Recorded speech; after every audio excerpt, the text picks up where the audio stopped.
เจ้าน้ำมันถ้าเจ้าน้ำมันนักเนี่ยมันจะเพิ่มผักกาดจอก็รสชาติมันจะเพิ่มไปถือมีรสชาติคงอยู่ได้ผักกาดจอนี่เปิ้นมักจะเอากับน้ำพริกดำน้ำพริกจีพริกกับกี่พริกกับหรือบะอันก็น้ำพริกตาแดงญาติโยมน้ำพริกตาแดงนี่ก็พยายามจะเพื่อมันแห้งคาละลงไปเปิ้นเอาน้ำฮ้อนเตียวให้มันยึ่งยั่งแล้วก็เอามาจิ้มกับผักกาดจอผักกาดจอบาเดอร์อาหารการกินบ้านเฮานี่ควรที่จะศึกษาสืบสานเก็บรักษาไว้เป็นอาหารเก่าโบราณสืบสานมามีตั้งเหนือเท่าที่เดียวผักกาดจอแล้วก็แกงแค่แกงโฮะนี่นะแกงแค่แกงโฮะอย่างแกงแค่เนี่ยญาติโยมเพื่อแกงสมุนไพรแกงแค่เนี่ยแกงสมุนไพรจะมีทุกอย่างเป็นทางวายเป็นจักข่านเป็นขิงเป็นข่าที่เขาตำน้ำพริกลงไปเนี่ยเพื่อจะเอาใส่แกงแค่จะแกงแค่ป่ากะแกงแค่จีนแห้งกะแกงแค่หัวหมูตีนหมูอย่างได้หมดแต่แกงแค่นี่จะต้องมีรสชาติอร่อยเพราะน้ำพักมันจะออกมาน้ำพักแกงแค่นี่จะออกมาแต่ว่าวันซืนอาตมาภาพได้รับดอกนินแล้วหรือดอกดาวลาวเนี่ยดอกลาวแล้วเนี่ยนะดาวแล้วมาจากปุ้นอำเภอแจ้ห่มรองเจ้าคณะอำเภอแจ้ห่มส่งมาแกงแค่ได้2 เตื้อปดโตมันอร่อยมันขมจอมรอมคำว่าขมจอมรอมนี่ไม่ใช่ว่าขมกิ๊กนะขมติดปากดีอย่างจอมรอมมันมียอดดอกนินลาวเนี่ยมาเปิ้นส่งมาให้ว่าถ้ามันออกมาแหมจะส่งมือแหมหลวงพันเห็นหลวงพ่อชอบเพราะไปสลากกระพัดที่วัดดงเย็นแจ้ห่มเปิ้นแกงแคดอกนินลาวมาสู่มาถวายก็ชอบก็เลยบอกว่าถ้ามีก็ส่งไปตั้งเมืองฝางบ้างทีนี้ก็มาถามตั้งเมืองฝางเขาก็มีแต่มันแปลงให้ญาติโยม2 จ้อ 3 จ้อนี่ก็2-3เป็น20 บาท30 บาทนะดอกดินแล้วเนี่ยนะอันนี้ใส่แกงแค่อร่อยเนอะใส่แกงแค่อร่อยแกงแค่ก็คือแกงสมุนไพรมีจักข่านมีบะเขือน้อยมีบกแข้งกุลามีอย่างใส่แต่รสชาติอาหารนี่จะต้องให้มันเข้มข้นหน่อยใส่ถั่วเน่าโดยพ่องปิ้งถั่วเน่าแคบใส่ถ้ามันเจียวเวลน้ำใส่เจียวว่าโอ้บ่ล้ำบ่อร่อยนะอันนี้ทางไตเปิ้นฮ้องว่าแกงผักเขียวตั้งไตนี่แกงผักเขียวพี่น้องไตผักเขียวนี่เปิ้นแกงออกมาเปิ้นจะมักใส่แค่หมูเห็นหน่อยแล้วก็บะฮื้อมันล้วนเปิ้นใส่ผักละโกนแล้วก็ปดอย่าถ้าล้วนลงไปนี่บะลำเพราะฉะนั้นอาหารพื้นเมืองต่างๆควรที่จะอนุรักษ์รักษาไว้นะถ้างานใดงานวัดงานวาถ้ามีแกงแค่นี่ก็แสดงว่าบ้านนั้นเข้าใจว่าตู้เจ้าเปิ้นชอบกินผักกินไม้จะไปกินจีนกินปลามากนักจนเกินไปนะกินผักไม้ใส่เกลือมันกินง่ายย่อยง่ายมันขับถ่ายได้ง่ายแล้วก็เป็นยาสมุนไพรโดย มีทุกอย่างในแก่งแคอันนี้ฝากไว้แก่ญาติโยมท่านสาธุชนทั้งหลายได้รับทราบวันนี้จะเป็นวันพระวันศีลเป็นวันศีลเดือนยี่ดับเนอะญาติยี่ดับวันพุธนี้ก็จะเป็นเดือนสามออกละนะสามออกวันนี้จะเอาธรรมะนำมาฝากคือแก่ศรัทธาญาติโยมท่านสาธุชนเรื่องของการระงับความโกรธพระพุทธเจ้าตรัสไว้ในพระไตรปิฎกเล่มที่15หน้า57สังยุตตนิกายสกัตตวรรคพระองค์ตรัสว่าโกทังคัตตวาสุขังเสติโกทังคัตตวาสุขังเสติแปลว่าฆ่าความโกรธได้อยู่เป็นสุขฆ่าความโกรธได้อยู่เป็นสุขอันความโกรธความฉุนเฉียวความโมโหเนี่ยมันเป็นกิเลสตัวหนึ่งนะอยู่ในจิตในใจเฮาเมื่อไปบมากวนบมาคุยไปบอกว่าสิทธิ์ว่ากายเฮาก็อยู่ปกติอยู่ปกติถ้ามีบุคคลใดบุคคลหนึ่งมากวนมาคุยมาว่าสิทธิ์ว่ากายเนี่ยมาจุดไฟความโกรธโทสะนี่มันเป็นไ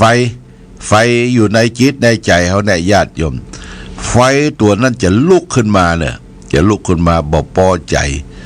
แสดงความโกรธออกมาเมื่อมีความโกรธนักยังอยู่ใกล้ตีนใกล้มือเนี่ยโอ้บุบแลกแล้วเป็นบแลนแบนแบ้แม้แต่สัตว์เลี้ยงที่อยู่ใกล้มือแมวกับหมากาอยู่กาเนี่ยโกรธขึ้นมาเอาหมู่นั่นเป็นศัตรูหมดละญาติโยมเป็นศัตรูเพราะฉะนั้นความโกรธนี่บดีดวงป้อพระครูบุญทองอดีตที่เจ้าคณะอำเภอแม่ริมที่เปิ้นเทศตุโจกว่าความโกรธความโมโหเนี่ยดีอย่างเดียวคือเอาไว้ตำน้ำพริกวะญาติโยมตำน้ำพริกห่อเปิ้นนะตำน้ำพริกโกรธตัวอู้ตัวตำน้ำพริกปกก็เดียวแหลกละแหลกเดียวหมดอะละเอียดหมดอะ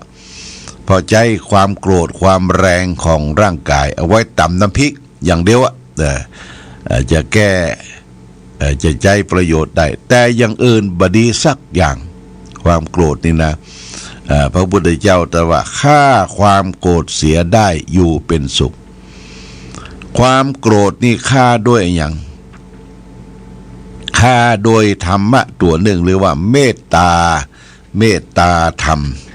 เมตตาแปลว่าความรักใคร่ต่อสัตว์มนุษย์ตัวกันเมื่อเรามีความโกรธนักก็เอาเมตตามาภาวนาเมตตาไปหันใส่ไผบุคคลใดที่บ่ถูกหูบ่ถูกตาเก็บความโกรธขึ้นมาทันทีภาวนาทันทีเนอะญาติโยมภาวนาเมตตาก้มหน้ารับตาไปเหียก็บ่มีอย่างละเนี่ยเฮาฆ่าความโกรธด้วยตนเองแต่เมตตาจะเกิดขึ้นได้ก็จะต้องอาศัยปฏิบัติธรรมหลักธรรมศีลธรรมกรรมฐานมีศีลมีทานมีศีลมีภาวนาโดยเฉพาะอย่างยิ่งภาวนาให้หูจักตัวเก่าการภาวนาเนี่ยเปิ้นจะรับตามองดูตัวเองตัวเก่าว่ามีไอ้อย่างพ่องในจิตในใจเฮาเนี่ยวันนี้เฮาโกรธเฮากิ้วเฮาพอใจบ่พอใจไผเฮามีโลภโมโหโทโสอันใดให้รับตาดูพิจารณาแล้วก้อยไขความโกรธตัวนั้นลงไปเนี่ยความโกรธฆ่าความโกรธเสียได้ด้วยการมีเมตตาเป็นเครื่องค้ำจุนโลกคำว่าโลกนี่คือหมู่ที่เราอาศัยเนี่ยเป็นหมู่สัตว์2 ตีน 4 ตีนสัตว์5 ตีนบ่ได้อยู่ด้วยกันเนี่ยสัตว์ทุกตัวย่อมรัก ตัวกลัวตายรักตัวกลัวตายเหมือนกันหมดญาติโยมเพราะฉะนั้นเอาอยู่โดยเมตตารักใคร่เอ็นดูสงสารก่อนจะเข้าห้องวิทยุนี่อาตมาก็ได้ไปอ้อยเขานกคำว่าอ้อยก็เอาเข้านกเอาเข้าสาเนี่ยไปอ้อยที่ข้างกุฏินกมารออยู่แล้วนกที่มาเกยกินก็คือนกพิราบนกกอแก่เนี่ยนกกอแก่นกพิราบแล้วก็นกเขาก็มานกเอี้ยงก็มานกเอี้ยงนี่มันชอบข้าวซุกมันบ่ชอบข้าวสารเนี่ยเอาอ้อยตั้งข้างกุฏิแห่งฟังนึ่งก็มีกล้วยกล้วยนี่ขาดบ่ได้ญาติโยมเอากล้วยมาไว้สักหวีสองหวีบ่เฮือได้ขาดสายอันนี้เป็นที่กินของนกกวิดหัวจอกนกปิจจริวน่ะนกกิดหัวจอกนกเอียงแล้วก็ในหางปุจอนหางปุมากันหลายตัวมาแต่มันจะมาเข้ามากินของที่เฮาเอาอ้อยเอากล้วยตั้งไว้นั้นญาติโยมมันระวัดระวังเฮาก็อยู่ในห้องเนี่ยเป็นห้องหน้าต่างเป็นกระจกมืดพอตั้งนอกเข้าไปนี่บ่หันตัวพอตั้งนอกมาพอตั้งในออกมานี่หันทุกสิ่งทุกอย่างหันสัตว์ทั้งหลายกว่ามันจะเข้าไปกินเนี่ยมันลุกลี้ลุกลนมันส่องพอยืดหัวอย่างจอนในข้างลายหางปุเนี่ยมันยกหัวยกซ้ายยกขวาแล้วก็วิดจากต้นไม้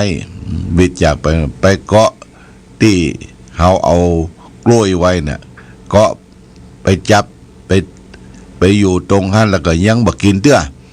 พอซ้ายพอขวาแล้วก็กินแยบก็ยกหัวขึ้นนะยกหัวขึ้นกินแจ๊บยกหัวขึ้นมันกลัวคน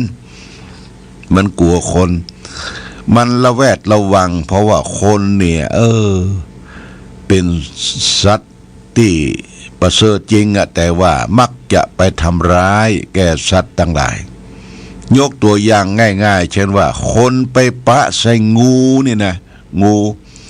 บุบงูตีงูญาติโยมบอกว่างูนั้นจะมีพิษบ่มีพิษมันเป็นศัตรูเมื่อใดบ่ใดบอกงูฆ่างูเนี่ยงูก็เป็นสัตว์เป็นรักษาสิ่งแวดล้อม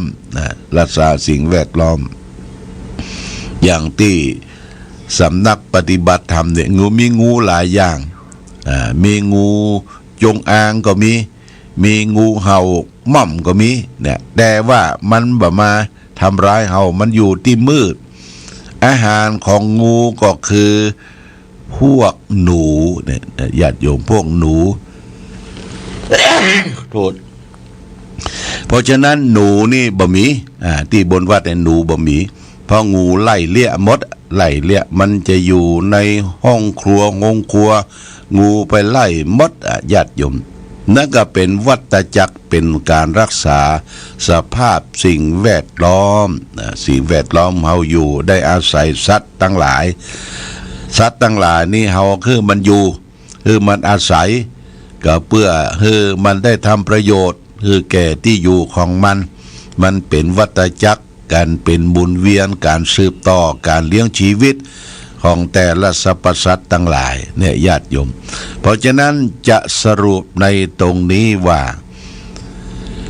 ฆ่าความโกรธเสียได้ชื่อว่าอยู่ความสุขความโกรธความฉุนเฉียวความโมโหพยายามญาติโยมพยายามมันเป็นไฟนะโกสักขิโทสักขิไฟคือโทสะความโกรธความฉุนเฉียวโมโหมันอยู่กับคนใดนักคนนั้นจะแก่เวยเนี่ยญาติโยมแก่เวยหน้าแก่เวยตามนแก๊สอาฆาตมาดร้ายต่อสรรพสัตว์ทั้งหลายบางทีม่วนจาหวานจะเจ้าใจกอบนี่กอบจังไดคือเอามือสองข้างอยู่ห่างกันเลยไหว้กอบสวัสดีเจ้าสวัสดีครับแต่ซ่อนดาบไว้ในใจกรอบ อู้สองหน้าอู้จ้วนอู้ม่วนขานเพราะสนอโสดแต่ซ่อนดาบไว้ในใจถ้าเผลอเมื่อไรก็ติชินนินทาเล่าหน้าจะควรคนอื่นอันนี้ไว้กอบ ไว้กอบญาติโยมท่านสาธุชนทั้งหลายนี่ได้มาเตือนสติว่าความโกรธนั้นบดีนะจะพยายามแกะความโกรธความโทโสโมโหทำจิตใจให้มันว่างโกรธคนอื่นกับเผาไหม้ตัวเองเปิ้นรับเปิ้นนอนเปิ้นพักผ่อนไปแล้วตัวเองยังโกรธยังฉุนเฉียวโมโหรับบ่ได้เตื้อตาเลื่อมมับเมื่อคืนนึกถึงความโกรธนึกถึงคนนั้นคนนี้อันนี้บดีก็ขอบิณฑบาตเรื่องความโกรธถ้าความโกรธเสียได้ชื่อว่าอยู่เป็นสุขอันนี้ฝากไว้เอาละวันนี้รายการธรรมะประทีปส่องตางได้มาพบเวลาน้อยนิดเดี๋ยวจะมีกิจกรรมบวชเนนหน้าไฟเพิ่นจะเอาเนนหน้าไฟจุงศพมาบวชหลังจากนั้น8 โมงเกิงนี่จะเดินทางไปแสดงธรรมที่ศูนย์ปิโตรเลียมภาคเหนือก็คือที่บ่อน้ำมันฝางที่ได้นิมนต์ไว้หลายมื้อหลายวันนะเดือนหนึ่งหรือ 2-3 เดือนเปิ้นจะนิมนต์สักครั้งหนึ่งปีงบประมาณ2568ที่ปิโตรเลียมภาคเหนือบ่อน้ำมันฝางเพราะฉะนั้นโอกาสนี้ก็ขออำนวยอวยใจคือท่านผู้ฟังทั้งหลายติดตามรายการวันนี้ธรรมะเนอะปฏิบัติธรรมมีธรรมะมีวันพระตอนเช้าไหว้พระสวดมนต์ตอนเย็นก็ไหว้พระสวดมนต์นั่งเจริญสมาธิภาวนานึกถึงทานศีลภาวนาก็จะเป็นมังกระเป็นมงคลแก่ตนแก่ตัวต่อไปรายการธรรมะประทีปส่องตางต้องขอลาก่อนขอผู้ฟังจงตั้งมั่นจิตหันษาด้วยธรรมะขององค์พระพุทธาได้นำพาให้เกิดความสุขสงบเย็นขอเจริญพร